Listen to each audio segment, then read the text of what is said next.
Malam ini malam silaturahim. Saya kira ini Caimin mengatakan kita akan kalau kemarin itu di bulan Ramadan itu yang kita perbaiki hubungan kita dengan Allah, disambung. Nah sekarang disambung antara kita dengan kita manusia, silaturahim. Nah ini orang Indonesia paling pintar.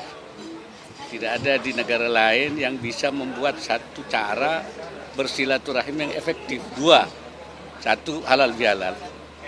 Itu nggak ada di negara lain. Itu untuk bersilaturahim. Kedua, mudik. Mudik itu kan silaturahim. Nggak ada di negara lain. Itu cara kita membangun hubungan silaturahim itu. Dan itu terus harus dibangun karena silaturahim itu kan menyambung kembali tali sesama saudara. Saudara seagama, saudara sebangsa, dan saudara sesama manusia itu. Rahim itu satu rahim. Ya, rahim ibu. Jadi semua kita ini dianggap satu rahim ibu. Baik sebagai sesama muslim, ukhuwah Islamiyah, sebagai bangsa, ukhuwah wataniyah, bagi sebagai manusia. Karena kita semua dari Bapa yang satu, Ibu yang satu, Adam dan Hawa. Kan sebenarnya saudara semua itu. Saudara. Dan itu yang harus disambung terus. Karena itu tidak boleh ada konflik. Ya. Tapi jangan hanya formalistik. Hanya ketemu. Karena apa? Karena harus dihilangkan sekatnya, permusuhannya, dendamnya harus hilang. Dari mana itu? Hatinya. Jadi yang harus diperbaiki dalam silaturahim itu membersihkan kembali hatinya. Karena kalau hatinya tidak baik itu perilakunya tidak baik. Kalau ada orang cemberut itu hatinya berarti tidak baik. Kalau ada orang ngomongnya sengak itu berarti hatinya tidak baik. Karena itu kita mulai bersilaturahim berhalal bihalal dengan membersihkan hati kita. Saya kira itu. Ada kasus suasananya di dalam mungkin ada wejangan khusus kepada teman-teman kabinet ini. Ada wejangan-wejangan.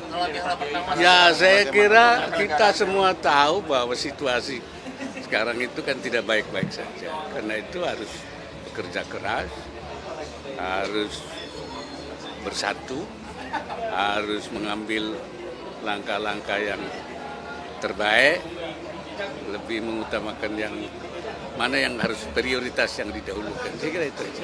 Ya, sebelumnya sempat ketemu Mas Gibran di kabinet soan ke Solo dan menimbulkan isu ada beberapa menteri di kabinet soan ke Solo ke Pak Jokowi, tapi ini kemudian muncul narasi munculnya dualisme kepemimpinan dan itu.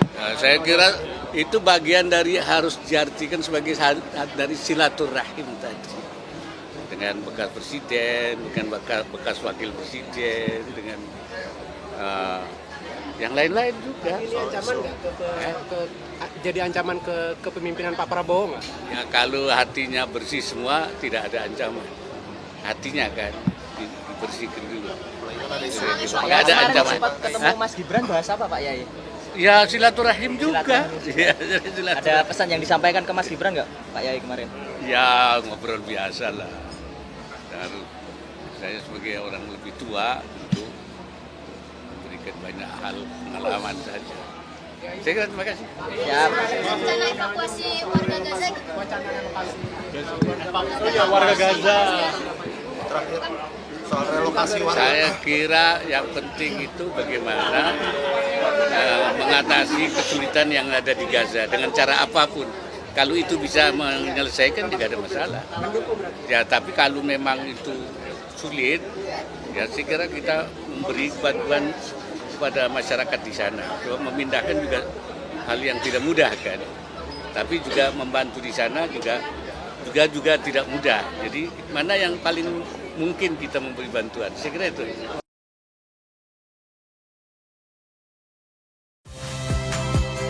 Saya Nitya Anissa. Saksikan program-program Kompas TV melalui siaran digital, pay TV, dan media streaming lainnya. Kompas TV, independen, terpercaya.